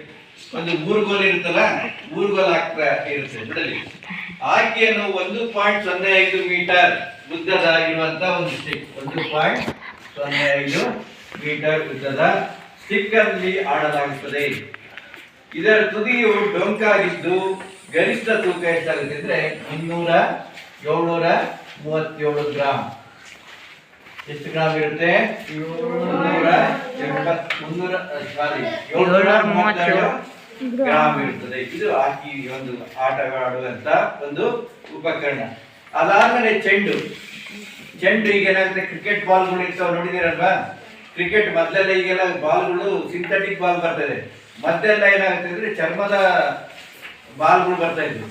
ಈಗ ಏನಾಗ್ತೈತೆ ಅಂದ್ರೆ ಚರ್ಮದ ಬಾಲ್ ಇದ್ದೆ ಈಗ ಏನಾಗುತ್ತೆ, ಮೊದಲೆಲ್ಲ ಮಣ್ಣಲ್ಲಿ ಆಡ್ಬೇಕಾದ್ರೆ ಏನಾಗುತ್ತೆ ಅಂದ್ರೆ ಚರ್ಮದ ಬಾಲ್ಗಳನ್ನೇ ಆಡ್ತಾ ಇದ್ವಿ, ಚರ್ಮದಿಂದ ತಯಾರಿಸಿದ. ಇತ್ತೀಚೆಗೆ ಏನಾಗುತ್ತೆ, ಪಾಲಿಗ್ರಾಸ್ ಅಲ್ಲಿ ಆಡ್ಬೇಕಾದ್ರೆ ಅದು ಚರ್ಮ ಏನಾದ್ರು ಒದ್ದೆ ಆದ್ರೆ ಮೂವ್ಮೆಂಟ್ ಆಗಲ್ಲ, ಬೇಗ ಫ್ಲೋ ಆಗಲ್ಲ. ಅದಕ್ಕೋಸ್ಕರ ಸಿಂಥೆಟಿಕ್ ಬಾಲ್ಗಳನ್ನ ತಯಾರು ಮಾಡ್ತಾ ಇದ್ದಾರೆ. ನೋಡಿ, ಇದರ ತೂಕ 156ರಿಂದ ಎಷ್ಟಿರುತ್ತೆ? 160 ಗ್ರಾಮ್ ಇರುತ್ತೆ. ಇದರ ಸುತ್ತಳತೆ ಎಷ್ಟಿರುತ್ತಪ್ಪ ಅಂತ ಹೇಳಿದ್ರೆ 23.5 ಸೆಂಟಿಮೀಟರ್ ಇಂದ 23.5 ಮಿಲಿಮೀಟರ್ ಸುತ್ತಳತೆ ಇರುತ್ತದೆ. ಇದರ ಸುತ್ತಳತೆ ಬಾಲ್ ಇರುತ್ತಲ್ಲ, ಹಿಂಗೆ ಬಾಲ್ನ ಸುತ್ತಳತೆ ಎಷ್ಟಿರುತ್ತೆ? 23.5 ಮಿಲಿಮೀಟರ್. ಇದು ಸೆಂಟಿಮೀಟರ್. ಇದರ ತೂಕ ಎಷ್ಟಿರುತ್ತೆ? 156ರಿಂದ 160 ಗ್ರಾಮ್ ಇರ್ತದೆ. ನೋಡಿ, ಇದು ಅದರ ಮೇಲೆ ಪ್ಲಾಸ್ಟಿಕ್ ಕವಚ, ಪ್ಲಾಸ್ಟಿಕ್ ಅಂದ್ರೆ ಸಿಂಥೆಟಿಕ್ ಕವಚವನ್ನ ಹಾಕಿರ್ತಾರೆ, ಅಥವಾ ಮಣ್ಣು ಅಥವಾ ಹುಲ್ಲಿನ ಮೇಲೆ ಆಡುವಾಗ ಚರ್ಮದ ಕವಚವನ್ನ ಹಾಕಿರ್ತಾರೆ. ಮೊದಲೆಲ್ಲ ಬರ್ತಾ ಇದ್ದು ಬಾಲ್, ಕ್ರಿಕೆಟ್ ಬಾಲ್ ಆಗಲಿ ಹಾಕಿ ಬಾಲ್ ಆಗಲಿ ಚರ್ಮದಿಂದ ಕೂಡಿದಂತ ಬಾಲ್ನ ಬಳಕೆ ಮಾಡ್ತಾ ಇದ್ರು. ಇತ್ತೀಚೆಗೆ ಏನಾಗುತ್ತೆ, ನೀರಿನಲ್ಲಿ ಆಡೋದ್ರಿಂದ ಆಟೋ ಸರ್ಫ್ ಅಂದ್ರೆ ಕೃತಕ ಹುಲ್ಲಿನ ಮೇಲೆ ಆಡೋದ್ರಿಂದ ಏನಾಗುತ್ತೆ, ಅದಕ್ಕೆ ಸಿಂಥೆಟಿಕ್ ಬಾಲ್ ಕೂಡ ಯೂಸ್ ಮಾಡ್ತಾ ಇದ್ದಾರೆ. ಇದು ಉಪಕರಣಗಳು. ನೆಕ್ಸ್ಟ್, ಆಟಗಾರರು ಇರುವಂತ ಒಂದು ಉಪಕರಣಗಳು ಏನೇನಿರ್ತವೆ, ಸಲಕರಣೆಗಳೇನಿರ್ತವೆ. ಈಗ ಹಾಕಿ ಆಡ್ತೇವೆ, ಕಬಡ್ಡಿ ಆಡ್ಬೇಕಾದ್ರೆ ನೀ ಕ್ಯಾಪ್ ಹಾಕೊಂತೀರಿ ನೋಡಿದಿರಲ್ವಾ? ನೀ ಕ್ಯಾಪ್. ಈಗ ವಾಲಿಬಾಲ್ ಆಡ್ಬೇಕಾದ್ರೆ ಏನ್ ಹಾಕೊಳ್ಳಲ್ಲ, ಯಾಕಂದ್ರೆ ಪೆಟ್ಟಾಗಲ್ಲ. ಕಬಡ್ಡಿ ಆಡ್ಬೇಕಾದ್ರೆ, ಖೋಖೋ ಆಡ್ಬೇಕಾದ್ರೆ ನೀ ಕ್ಯಾಪ್ ಹಾಕಲ್ಲ. ಹಂಗೆ ಹಾಕಿ ಸ್ಟಿಕ್ ಏನಾಗುತ್ತೆ ಅಂದ್ರೆ 11 ಜನ ಆಡ್ಬೇಕಾದ್ರೆ ಬಾಲ್ನ ಕ್ಯಾರಿ ಮಾಡ್ಬೇಕಾದ್ರೆ, ಅರ್ಥ ಆಯ್ತಾ, ರಿಸೀವ್ ಮಾಡ್ಬೇಕಾದ್ರೆ ಏನಾಗುತ್ತೆ, ಒಂದ್ಸರಿ ಫ್ಲೋಟ್ ಆಗಿ ಮೇಲೆ ಹೋಗ್ತಾ ಇರುತ್ತೆ. ಅದಕ್ಕೋಸ್ಕರ ಏನಾಗುತ್ತೆ ಅಂದ್ರೆ ಪ್ರಿವೆನ್ಷನ್ ಅಂದ್ರೆ ನಮಗೆ ಆಟಗಾರರಿಗೆ ಏನೋ ಆಗದೆ ಇರಂಗೆ ಏನೋ ಉಪಕರಣಗಳನ್ನ ಬಳಕೆ ಮಾಡ್ತಾ ಇರ್ತೀವಿ. ನೋಡಿ, ಆಟಗಾರನು ಹಲ್ಲು ಮತ್ತು ವಸಡುಗಳನ್ನು ರಕ್ಷಿಸಲು ಮೌತ್ ಗಾರ್ಡ್ ಅಂದ್ರೆ ಗೊತ್ತಾಯ್ತಾ? ಕ್ರಿಕೆಟ್ ಎಲ್ಲ ಹಾಕೊಂಡು ನೋಡಿದಿಲ್ಲ, ಹೆಲ್ಮೆಟ್ ಇರುತ್ತೆ. ಇದ್ರ ಜೊತೆಗೆ ಹೆಲ್ಮೆಟ್ ಜೊತೆಗೆ ಏನಾಗುತ್ತೆ, ಬಾಯಿಗೆ ಏನೋ ವಸಡಿಗೆ ಮತ್ತು ಅಲ್ಲಿಗೆ ಏಟಾಗ್ದಂಗೆ ಮೌತ್ ಗಾರ್ಡ್ ನ ಹಾಕ್ತಾ ಇರ್ತಾರೆ. ಮೊಣಕಾಲದ ಕೆಳಭಾಗಕ್ಕೆ ಚಿನ್ ಗಾರ್ಡ್ ಅಂತ ಹೇಳ್ತೇವೆ. ಚಿನ್ ಅಂದ್ರೆ ನೋಡಿ, ಇಲ್ಲಿ ಮೊಣಕಾಲು ಇರ್ತಲ್ವಾ, ಈ ಹಾಕಿ ಆಡ್ಬೇಕಾದ್ರೆ ಏನಾದ್ರು ಮೊಣಕಾಲಿಗೆ ಏಟಾಗಬಾರ್ದು ಬೇರೆ ಮಾಡ್ತೀವಿ, ಚಿನ್ ಗಾರ್ಡ್ಗಳನ್ನ ಬಳಸ್ತಾ ಇರ್ತೀವಿ. ಬೇಡು ರಕ್ಷಿಸಲು ನೋಡಿ ಮೆತ್ತಗಿನ ಕವಚ, ಗ್ಲೌಸ್ ಯೂಸ್ ಮಾಡ್ತೀವಿ. ಕ್ರಿಕೆಟ್ ಎಲ್ಲ ಆಡ್ತೀವಿ ನೋಡಿಲ್ವಾ, ಗ್ಲೌಸ್, ಹಂಗೆ ಗ್ಲೌಸ್ ನ ಯೂಸ್ ಮಾಡ್ತಾ ಇರ್ತೀವಿ. ನೋಡಿ, ಥರ್ಡ್ ಕಾರ್ನರ್, ಪೆನಾಲ್ಟೀಸ್ ಕಾರ್ನರ್ ಅಂದ್ರೆ ಹೇಳಿ, ಪೆನಾಲ್ಟೀಸ್ ಕಾರ್ನರ್ ಅಂತ ಹೇಳಿ ಇಲ್ಲಿ ಬಾಲ್ ಇಟ್ಬಿಟ್ಟು ಇಲ್ಲೊಬ್ಬ ಪ್ಲೇಯರ್ ಇದ್ದಾರೆ, ಇಲ್ಲಿಂದ ಇಲ್ಲಿ ಬಂದು ಇಲ್ಲಿ ಗೋಲ್ ಹೊಡೆಯೋದು, ಇದಕ್ಕೆ ಪೆನಾಲ್ಟಿ ಕಾರ್ನರ್ ಅಂತ. ಕಾರ್ನರ್ ಮೂಲೆ ಅಂತ. ಕಾರ್ನರ್ ಅಂದ್ರೆ ಮೂಲೆ. ಈ ಪೆನಾಲ್ಟಿ ಸ್ಪಾಟ್ ಇಂದ ಕೊಟ್ಟರೆ ಏನಾಗುತ್ತೆ, ಪೆನಾಲ್ಟಿ ಸ್ಟ್ರೋಕ್ ಅಂತ ಕರಿತೀವಿ. ಏನ್ ಹೇಳ್ತಾರೆ? ಪೆನಾಲ್ಟಿ ಸ್ಟ್ರೋಕ್ ಅಂತ ಕರಿತೀವಿ. ಇದು ಮುಖಕ್ಕೆ ಮತ್ತೆ ಮುಖವಾಡ ಇವೆಲ್ಲ ಕೂಡ ಆಟಗಾರರಿಗೆ ಇರುವಂತ ಲಕ್ಷಣಗಳು. ಮೈನು ಇವೆಲ್ಲ ಆಟಗಾರರಿಗೆ ಮೈನ್ ಏನಾಗುತ್ತೆ, ಮೌತ್ ಗಾರ್ಡು ಮತ್ತೆ ಚಿನ್ ಗಾರ್ಡು, ಎಲ್ಬೋ ಗಾರ್ಡ್ ಎಲ್ಲ ಇರ್ತವೆ, ಗ್ಲೌಸ್ ಇವೆಲ್ಲ. ಮೈನ್ ಗೋಲ್ ಕೀಪರ್ಗೆ ಏನಾಗುತ್ತೆ ಅಂದ್ರೆ ಇಡೀ ಬಾಡಿ ಕೂಡ ಕವರ್ ಆಗಿರ್ಬೇಕು, ಯಾಕೆಂದ್ರೆ ಎಲ್ಲರೂ ಬಂದು ಬಾಲ್ ಹೊಡಿತಾ ಇರ್ತಾರೆ. ಇದು ಅಗಲ ಏನಾಗುತ್ತೆ 3 ಫೀಟ್ ಇರುತ್ತೆ ಅಷ್ಟೇ, ಅರ್ಥ ಆಯ್ತಾ? 3 ಫೀಟ್ ಇರುವಾಗ ಅರ್ಥ ಆಯ್ತಾ, ಅದನ್ನ ಏನ್ ಮಾಡ್ಬೇಕು, ಫುಲ್ ಕವರ್ ಆಗಿರ್ಬೇಕು. ಅವನಿಗೆ ಉಪಕರಣಗಳ ರಕ್ಷಣೆ ಮಾಡ್ಲಿಕ್ಕೆ ಏನೇನ್ ಇರ್ತವೆ ಅಂತ. ಗೋಲ್ ರಕ್ಷಣೆ ಮಾಡುವವನಿಗೆ ಗೋಲ್ ಕೀಪರ್ ಎಂದು ಕರೆಯುತ್ತಾರೆ. ಗೋಲ್ ಕೀಪರ್ ಎಲ್ಲಿ ಇರ್ತಾನಲ್ವಾ, ಗೋಲ್ ನ ರಕ್ಷಣೆ ಮಾಡೋನ್ಗೆ ಏನ್ ಹೇಳ್ತಾರೆ, ಗೋಲ್. ಈ ನೋಡಿ 23 ಸೆಂಟಿಮೀಟರ್ ಮೀಟರ್ ಇರುವಂತ ಒಂದು ಪಾಯಿಂಟ್ ಇರುತ್ತೆ. ಕೋರ್ಟ್ ಇದೆಯಲ್ಲ, ಕೋರ್ಟ್ ಎಷ್ಟು ಇರುತ್ತೆ, ಉದ್ದ ಎಷ್ಟಿರುತ್ತೆ, 91. ಇದರಲ್ಲಿ ಅರ್ಧ ಆದ್ರೆ ಎಷ್ಟಾಗುತ್ತೆ, 45 ಮೀಟರ್ ಇರುತ್ತೆ. ಇಲ್ಲಿಂದ 25 ಮೀಟರ್ ಬಿಟ್ಟು ಇಲ್ಲಿ ಅರ್ಥಾಯ್ತಾ 23 ಮೀಟರ್ಗೆ ಒಂದು ಇರುತ್ತೆ ಅರ್ಥಾಯ್ತಾ. ಇದರಿಂದ ಮುಂದಿರೋರಿಗೆಲ್ಲ ಆಗುತ್ತೆ ಫಾರ್ವರ್ಡ್ ಪ್ಲೇಯರ್ ಅಂತಾರೆ, ಮಿಡ್ಲು, ಬ್ಯಾಕ್ವರ್ಡ್ ಪ್ಲೇಯರ್ ಅಂತಾರೆ. ಇವ್ರಿಗೆ ನೋಡಲಿ ಫಾರ್ವರ್ಡ್ ಲೆಫ್ಟ್, ಫಾರ್ವರ್ಡ್ ರೈಟ್, ಅರ್ಥ ಆಯ್ತಾ, ಫಾರ್ವರ್ಡ್ ಸೆಂಟರ್, ಹಿಂಗೆ ಎಲ್ಲರಿಗೂ ಫ್ರಂಟ್ ಆಡ್ತಿರ್ತಾರೆ. ಈಗ ನಾನು ವಾಲಿಬಾಲ್ ಆಡ್ಬೇಕಾದ್ರೆ ನಾನು ಸೆಂಟರ್ ಆಡ್ತೀನಿ ಅಂತೀಯ, ನಾನು ಪಾಸ್ ಎತ್ ಕೊಡ್ತೀನಿ, ಅವ್ರಿಗೆ ಒಂದೊಂದು ಪ್ಲೇಸ್ಮೆಂಟ್ ಕೊಟ್ಟಿರಲ್ವಾ, ಹಂಗೆ ಪ್ರತಿ ಪ್ಲೇಯರ್ಗೂ ಕೂಡ ಒಂದೊಂದು ಪ್ಲೇಸ್ಮೆಂಟ್ ಇರ್ತದೆ. ಇಲ್ಲಿ ಫಾರ್ವರ್ಡ್ ಇರೋರಿಗೆ ಫಾರ್ವರ್ಡ್ ಲೆಫ್ಟ್, ಫಾರ್ವರ್ಡ್ ರೈಟ್, ಅಂಕಣದ ಲೆಫ್ಟ್ ಮತ್ತೆ ರೈಟ್ ಇರ್ತವಲ್ಲ, middle right, centre, middle left, ಅರ್ಥ ಆಯ್ತಾ. ಬ್ಯಾಕ್ ಪ್ಲೇಯರ್ ಇವ್ರಿಗೆ ಏನ್ ಹೇಳ್ತಾರೆ, ಗೋಲ್ ಕೀಪರ್ ಅಂತ ಕರೀತಾರೆ. ಇವ್ರಿಗೆ ಏನ್ ಹೇಳ್ತಾರೆ, ಗೋಲ್ ಕೀಪರ್. ಅವರಿಗೆ ಏನೇನು ಇರ್ತವೆ ಅಂತ ನೋಡ್ಲಿ. ಈತನ ತಲೆಗೆ ತಲೆ ಸ್ತ್ರಾವ ಅಂದ್ರೆ ಹೆಲ್ಮೆಟ್ ಇರುತ್ತೆ, ಕಾಲುಗಳಿಗೆ ರಕ್ಷಣೆಗೆ ಚಿನ್ ಗಾರ್ಡ್, ಅರ್ಥ ಆಯ್ತಾ. ಕಿಕ್ಕರ್ಸ್ ಅಂದ್ರೆ ಬೂಟ್ ಇರ್ತಾವಲ್ಲ, ಈ ಮಾಮೂಲಿ ಬೂಟ್ ಇರಲ್ಲ ಓಕೆ, ಹಾರ್ಡ್ ಇರ್ತವೆ, ಗಟ್ಟಿ ಇರ್ತವೆ, ಅದಕ್ಕೆ ಕಿಕ್ಕರ್ಸ್ ಅಂದರೆ. ಎದೆ ಕವಚ, ಈ ರಕ್ಷಣೆ ಮಾಡಕ್ಕೆ ಎದೆ ಕವಚಗಳು, ಅದೇ ತೊಡೆ ಸಂದು, ಅರ್ಥ ಆಯ್ತಾ. ತೋಳುಗಳಿಗೆ ಅಂದ್ರೆ ಏನೋ ಅಬ್ಡಮನ್ ಗಾರ್ಡ್ ಅಂತ ಕರಿತೀವಿ. ಏನ್ ಹೇಳ್ತಾರೆ, ಅಬ್ಡಮನ್. ಕ್ರಿಕೆಟ್ ಎಲ್ಲ ಆಡ್ಬೇಕಾದ್ರೆ ಇವೆಲ್ಲ ಕೂಡ ಪ್ಲೇಯರ್ಸ್ ಇರ್ತದೆ. ಕ್ರಿಕೆಟ್ ಆಡ್ಬೇಕಾದ್ರೆ ಇಲ್ಲಿ ಇವೆಲ್ಲ ಇರಲ್ಲ, ಟೈ ಪ್ಯಾಡು, ಅರ್ಥ ಆಯ್ತಾ, ಎಲ್ಬೋ ಪ್ಯಾಡು, ಗ್ಲೌಸ್, ಬ್ಯಾಟ್ಸ್ಮನ್ಗೆ ಅದೇ ಟೈಪ್ ಗೋಲ್ ಕೀಪರ್ಗೆ ಕೂಡ ಅವನ ರಕ್ಷಣೆಗೋಸ್ಕರ ಇಡೀ ಬಾಡಿಗೆ ಕೂಡ ಕವಚವನ್ನ ಹಾಕಿರ್ತಾರೆ. ಇದು ಅದ್ರ ಜೊತೆಗೆ ಏನಾಗುತ್ತೆ, ಒಂದು ಸ್ಟಿಕ್ ಕೂಡ ಇರ್ತೈತೆ. ಕ್ರಿಕೆಟ್ ಕೀಪರ್ ಏನಿರಲ್ಲ, ಕ್ರಿಕೆಟ್ ಕೀಪರ್ಗೆ ಏನಾರು ಇರ್ತವ ಇಲ್ಲ, ಇಲ್ಲಿ ಅವನಿಗೊಂದು ಹಾಕಿ ಸ್ಟಿಕ್ ಕೊಟ್ಟಿರ್ತಾರೆ. ಅವ್ರಿಗೆ ಮಾತ್ರ ಏನೋ, ಅವನಿಗೆ ಮಾತ್ರ ಬಾಲ್ ನ ಹಿಡಿಯುವಂತ ಒದಿಯುವಂತ ಇದಿರುತ್ತೆ. ಆದ್ರೆ ಈ ಪ್ಲೇಯರ್ಸ್ ಏನಿದ್ರು ಕೂಡ ಹಾಕಿ ಸ್ಟಿಕ್ ಅಲ್ಲೇ ಆಡಬೇಕು. ಇದು ಗೋಲ್ ಕೀಪರ್ ಇರುವಂತ ಉಪಕರಣಗಳು. ನೆಕ್ಸ್ಟ್ ಆಟಗಾರ ಸಾಮಾನ್ಯ ನಿಯಮಗಳು ಏನೇನು ಇರ್ತವೆ ಅಂತ. ಹಾಕಿ ಆಡ್ಬೇಕಾದ್ರೆ ನಿಮಗೆ ಅದು ಏನಾಗುತ್ತೆ ಅಂದ್ರೆ, ಹಳ್ಳಿ ಗಾರ್ಡಲ್ಲಿ ಇರೋಂಥ ಪ್ಲೇಯರ್ಸ್ಗೆ ಹಾಕಿ ಆಟಗಳು ಕಡಿಮೆ, ಎಲ್ಲರೂ ಗ್ರೌಂಡ್ ಇರಲ್ಲ, ಅರ್ಥದ ಏಟ್ ಬೀಳುತ್ತೆ, ಅದಕ್ಕೆಲ್ಲ ವ್ಯವಸ್ಥಿತವಾದ ಗ್ರೌಂಡ್ ಅಂಕಣ ಇರಬೇಕು, ಮತ್ತೆ ಅದಕ್ಕೆಲ್ಲ ವ್ಯವಸ್ಥಿತವಾದ ಕ್ರೀಡೋಪಕರಣಗಳು ಇರಬೇಕು, ಪ್ರತಿದಿನ ರೂಢಿ ಇರಬೇಕು. ಹಾಗಿದ್ರೆ ಮಾತ್ರ ಹಾಕಿ ಆಡಕ್ಕೆ ಸಾಧ್ಯ ಆಗ್ತದೆ. ನೋಡಿ, ಹಾಕಿ ಆಟದ ನಿಯಮಗಳು ಏನೇನಿರ್ತವೆ ಅಂತ ಹೇಳಿದ್ರೆ, ಪ್ರತಿ ತಂಡದಲ್ಲಿ 11 ಆಟಗಾರರು ಇರ್ತಾರೆ. ಎಷ್ಟು ಜನ ಇರ್ತಾರೆ? 11 ಆಟಗಾರ ಇರ್ತಾರೆ. ಒಂದು ಗೋಲ್ ಕೀಪರ್ ಇರ್ತಾರೆ, ಇನ್ನು 10 ಜನ ಆಕ್ಟಿವ್ ಪ್ಲೇಯರ್ ಇರ್ತಾರೆ. ಒಟ್ಟು ಟೋಟಲ್ ಎಷ್ಟು? 11 ಜನ ಇರ್ತಾರೆ. ಬದಲಿ ಆಟಗಾರರು 5 ಜನ ಇರ್ತಾರೆ. ಎಷ್ಟು ಜನ ಇರ್ತಾರೆ? 5 ಎಕ್ಸ್ಟ್ರಾ, ಏನಾರ 8 ಆಯ್ತು, ಎಕ್ಸ್ಟ್ರಾ ಪ್ಲೇಯರ್ ಅಂತ ಇರ್ತೀವಲ್ಲ ರೊಟೇಷನ್ಗೆ. ಇದು ಒಟ್ಟು 16 ಆಟಗಾರರು ಇರ್ತಾರೆ. ಎಷ್ಟು ಜನ ಇರ್ತಾರೆ? 16. ಹಾಕಿ ತಂಡದಲ್ಲಿ 16 ಆಟಗಾರರು. ಈ ಹಾಕಿ ಆಟ ಆಡಬೇಕಾದ್ರೆ, ವಾಲಿಬಾಲ್ ಅಲ್ಲಿ ಆಡ್ಬೇಕಾದ್ರೆ ಎಷ್ಟು ನಾವು ಸ್ಕೋರಿಂಗ್ ಮಾಡ್ತಿರ್ತೀವಿ. ಹಾಕಿ ಆಡ್ಬೇಕಾದ್ರೆ ಏನ್ ಮಾಡ್ತೀವಿ ಅಲ್ಲ, ವಾಲಿಬಾಲ್ ಆಡ್ಬೇಕಾದ್ರೆ ಸ್ಕೋರಿಂಗ್ ಅಂತೀವಿ, 1 2 3. ಅದೇ ಕಬಡ್ಡಿ ಆಡ್ಬೇಕಾರೆ, ಖೋಖೋ ಆಡ್ಬೇಕಾರೆ ಟೈಮ್ ಹಿಡ್ಕೊಂತೀವಿ, ಇಷ್ಟು ಸೆಕೆಂಡಿಗೆ ಇಷ್ಟು ನಿಮಿಷಕ್ಕೆ ಅಂತ ಹೇಳ್ತಾರೆ. ಅದೇ ತರ ಹಾಕಿಲು ಕೂಡ 60 ನಿಮಿಷಕ್ಕೆ 60 ನಿಮಿಷ ಆಡ್ತಾರೆ ಒಂದು ಇದನ್ನ. ಅದು 15 ಏನ್ ಮಾಡ್ತಾರೆ, 4 ಭಾಗವಾಗಿ ಮಾಡ್ತಾ ಇರ್ತಾರೆ.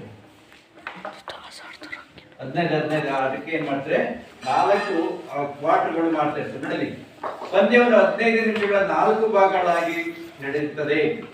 ಮೊದಲನೇ ಮತ್ತು ಎರಡನೇ ಅಥವಾ ಮೂರನೇ 4ನೇ ಭಾಗದಲ್ಲಿ 2 ನಿಮಿಷ ವಿರಾಮ ಇರುತ್ತದೆ. ಅಂದ್ರೆ ಮಧ್ಯದಲ್ಲಿ ಫಸ್ಟ್ ಇರುತ್ತೆ, ಎಷ್ಟು ನಿಮಿಷ ಇರುತ್ತೆ? 2 ನಿಮಿಷ ಇರುತ್ತೆ. ಅದ್ರ ಮಧ್ಯದಲ್ಲಿ, ಒಂದು ಆಟದ ಮಧ್ಯದಲ್ಲಿ ಏನಾಗ್ತಾ ಇರುತ್ತೆ ಅಂದ್ರೆ, ಅರ್ಧ ಸಮಯದ ನಂತರ 10 ನಿಮಿಷ ವಿಶ್ರಾಂತಿ ಅವಧಿಯನ್ನ ಇರುತ್ತದೆ. ಇದು ಆಟದ ಸಮಯ ಮತ್ತೆ ಆಟಗಾರರ ಸಂಖ್ಯೆ. ಅದಾದ್ಮೇಲೆ ಹೇಗೆ ಸ್ಟಾರ್ಟ್ ಮಾಡ್ತೀವಿ ಆಟವನ್ನ ಅಂತ ನೋಡಿ. ನಾವೇನ್ ಮಾಡ್ತೀವಿ ಅಂದ್ರೆ, ನೋಡಿ ಈ ಕಡೆನು ಆಟ ಪ್ಲೇಯರ್ ಇರ್ತಾರೆ,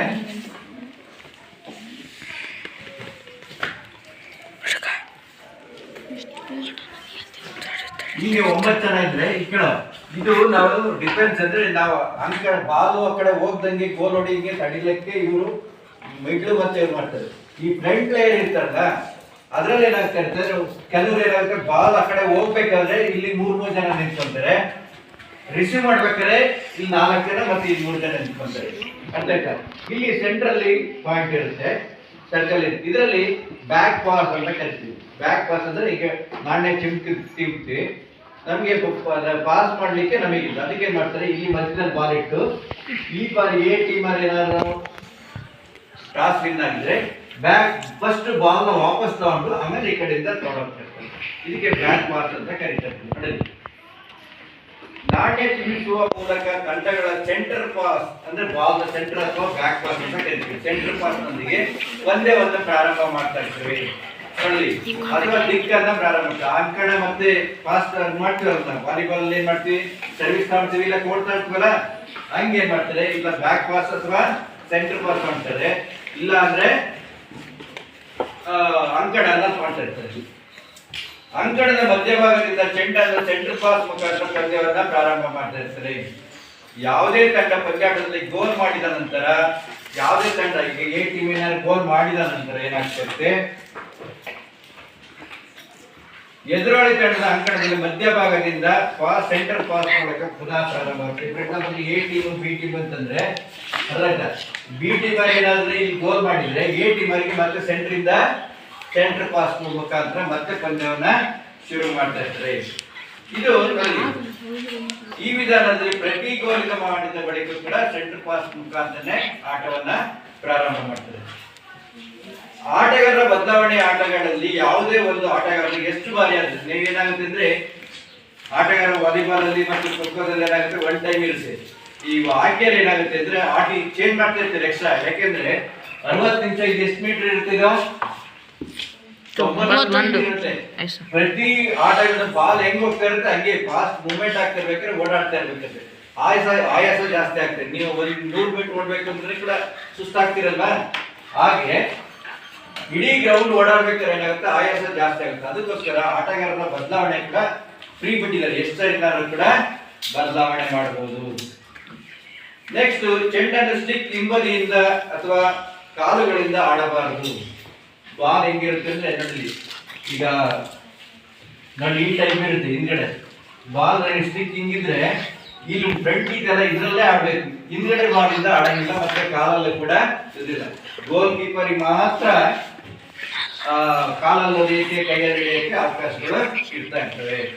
ಇದು ಆಟದ ನಿಯಮ. ನೋಡಲಿ, ಪೆನಾಲ್ಟಿ ಕಾರ್ನರ್ ಸಂದರ್ಭದಲ್ಲಿ ರಕ್ಷಕರು ಮತ್ತು ಗೋಲ್ ವಲಯದಲ್ಲಿ ಗೋಲ್ ಕೀಪರ್ ಮತ್ತು 5 ಜನ ತಂಡದವರು ಮಾತ್ರ ಹೊಡೆಯಬಹುದು. ಈಗ ಏನಾದ್ರು ಪೆನಾಲ್ಟಿ ಸ್ಟ್ರೋಕ್ ಅಂತ ಕಡೆಯಿಂದ ಕಾರ್ನರ್ನಿಂದ ಹೊಡಿಬೇಕಾದ್ರೆ ಗೋಲ್ ನೋಡಕ್ಕೆ 5 ಜನ ಮತ್ತೆ ಪ್ಲಸ್ ಗೋಲ್ ಕೀಪರ್ ಒಬ್ಬ ಮಾತ್ರ ಇರಬಹುದು. ಇನ್ನೆಲ್ಲ ಕೂಡ ಆಟಗಾರರು ಹೊರಗೆ ಇರಬೇಕು. ಇದು ಏನಾಗುತ್ತೆ ಅಂದ್ರೆ ಹಾಕಿ ಆಟ ನಮಗೆ ಪ್ರಚಲಿತ ಇರುವುದರಿಂದ ನಮಗೆ ಗೊತ್ತಿರೋದ್ರಿಂದ ಆಟದ ನಿಯಮಗಳು ಗೊತ್ತಿರೋದು, ಅರ್ಥ ಆಯ್ತಾ? ನೀವೇನ್ ಮಾಡ್ಬೇಕು ಅಂದ್ರೆ ಆಟಗಳ ಇವು ಇದ್ರಲ್ಲೆಲ್ಲ ನೋಡ್ತಾ ಇರ್ತೀವಿ, ಟಿವಿಯಲ್ಲೆಲ್ಲ ನೋಡ್ತಾ ಇರ್ತೀವಿ, ಅವಾಗ ನೋಡಿದ್ರೆ ಮಾತ್ರ ಯಾಕೆ 5 ಜನ ನಿಂತ್ಕೊಂತಾರೆ, ಯಾಕೆ ಹೊರಗಿರ್ತಾರೆ ಅನ್ನೋದೆಲ್ಲ ಗೊತ್ತಾಗ್ತದೆ. ಇದು ಉಳಿದ ಆಟಗಾರರು ಅಂಕಣದ ಮಧ್ಯಭಾಗದ ಗೆರೆ, ಇದು ಮಧ್ಯಭಾಗ ಗೆರೆ ಇತ್ತರ 23 ಮೀಟರ್ಗೆ ಅಲ್ಲಿಂದ ಹೊರಗಿರ್ಬೇಕು. 5 ಜನ ಪ್ಲಸ್ ಮತ್ತೆ ಇರ್ತಾರೆ. ಇದು ಆಟಗಾರರ ಇರುವಂತ ನಿಯಮಗಳು.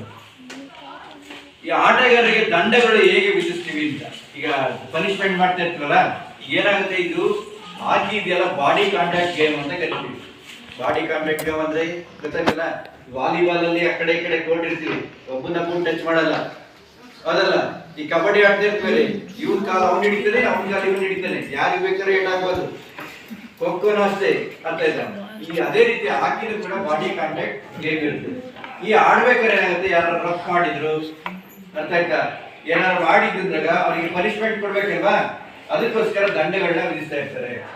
ನೋಡಲಿ, ಆಟವಾಡುವಾಗ ಯಾವುದೇ ತಂಡ ತಪ್ಪು ಮಾಡಿದಲ್ಲಿ ಫ್ರೀ ಹಿಟ್ ಎದುರಾಳಿ ತಂಡಕ್ಕೆ ನೀಡ್ತಾರೆ. ಈಗ ಫಾರ್ ಎಕ್ಸಾಂಪಲ್ ಇದನ್ನ ಆಡ್ಬೇಕಾದ್ರೆ ಯಾರು ತಪ್ಪು ಮಾಡಿದ್ರೆ ಎ ಟೀಮರು, ಇಲ್ಲಿ ಒಂದು ಪೆನಾಲ್ಟಿ ಸ್ಪಾಟ್ ಇರುತ್ತೆ. ಎಷ್ಟಿರುತ್ತೆ, 6.4 ಮೀಟರ್ ದೂರದಲ್ಲಿ ಗೋಲ್ಗಿಂತ ಇಲ್ಲಿ ಬಾಲ್ ಇಟ್ಟು ಪೆನಾಲ್ಟಿ ಸ್ಟ್ರೋಕ್ ಅಂತ ಕೊಡ್ತಾ ಇರ್ತಾರೆ.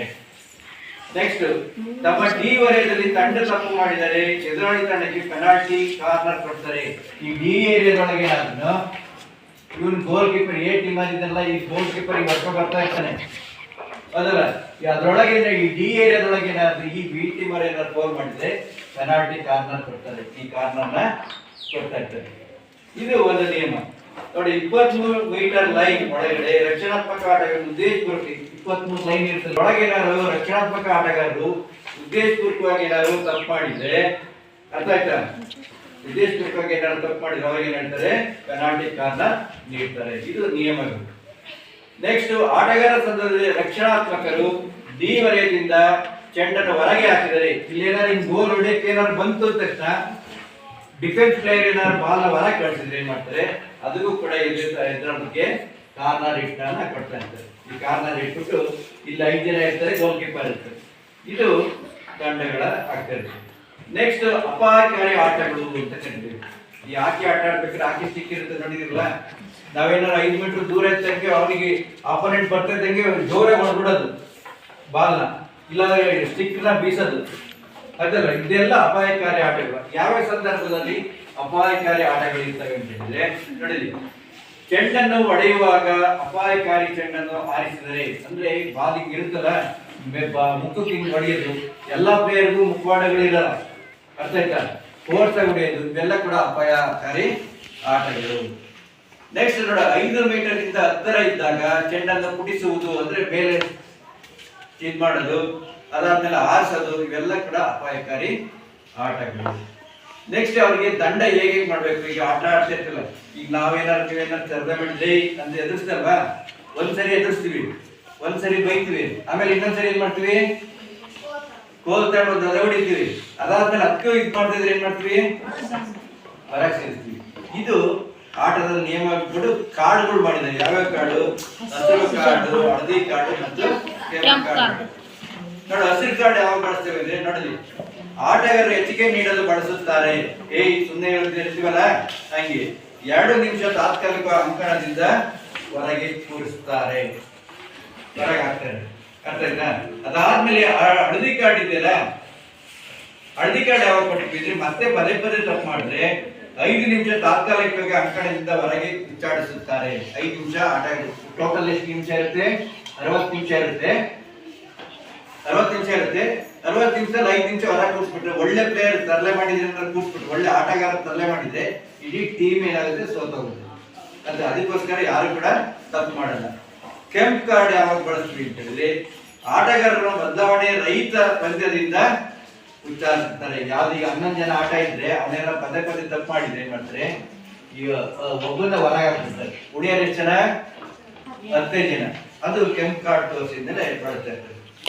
ಇದು ಆಟದಲ್ಲಿ ಬರುವಂತ ಒಂದು ಇದು. ನೆಕ್ಸ್ಟ್, ಆಟ ಆಡ್ಬೇಕಾದ್ರೆ ನಾವು ಪಾಯಿಂಟ್ ಕಾಣ್ತೀವಲ್ಲ, ವಾಲಿಬಾಲ್ ಅಲ್ಲಿ ಖೋಖೋ ಎಲ್ಲಾದ್ರೂ ಪಾಯಿಂಟ್ ಕಾಣ್ತೀವಲ್ಲ, ಹಂಗೆ ಗೋಲ್ ಗಳಿಸೋದು ಹೇಗಪ್ಪ ಅಂತ ಹೇಳಿದ್ರೆ,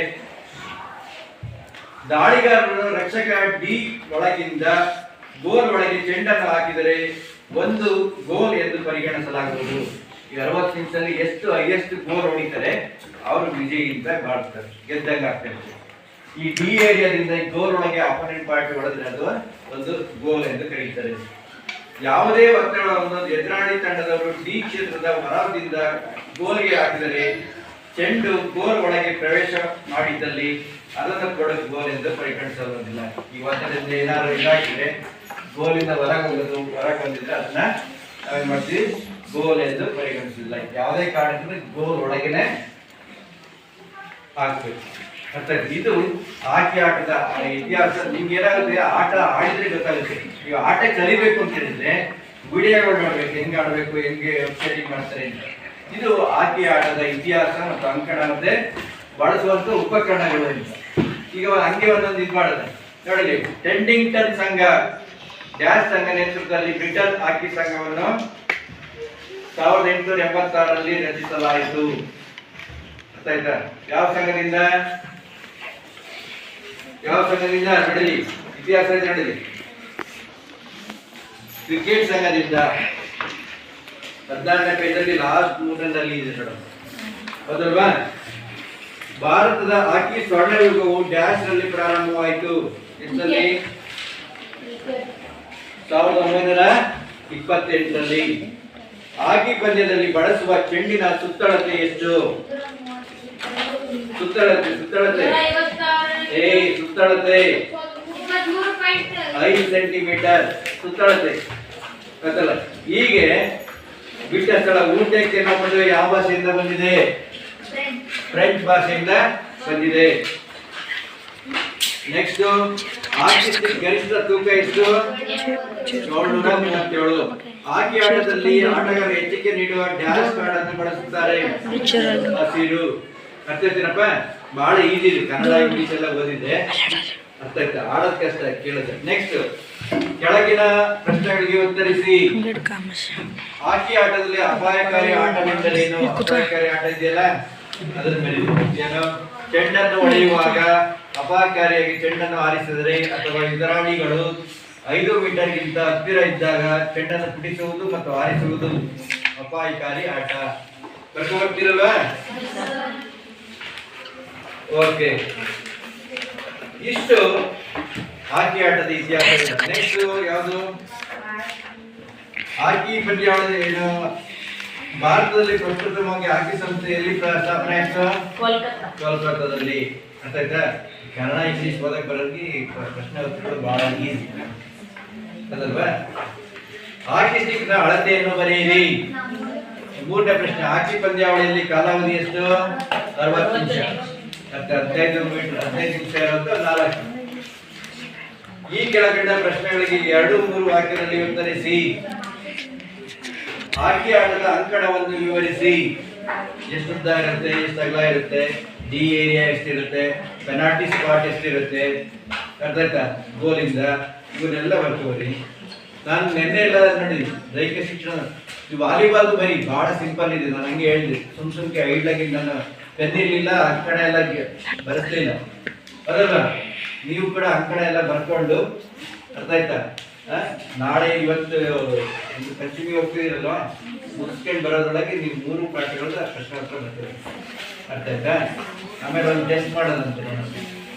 ಓಕೆ, ಹಾಕಿ ಆಟದಲ್ಲಿ ಗೋಲ್ ಕೀಪರ್ನ ರಕ್ಷಣೆಗೆ ಅಗತ್ಯವಿರುವ ಸಲಕರಣೆಗಳು: ಹೆಲ್ಮೆಟ್, ಚಿನ್ ಗಾರ್ಡು, ಅಬ್ಡಮನ್ ಗಾರ್ಡು, ಸ್ಟಿಕ್ಕರ್ಸ್ ಎಲ್ಲ.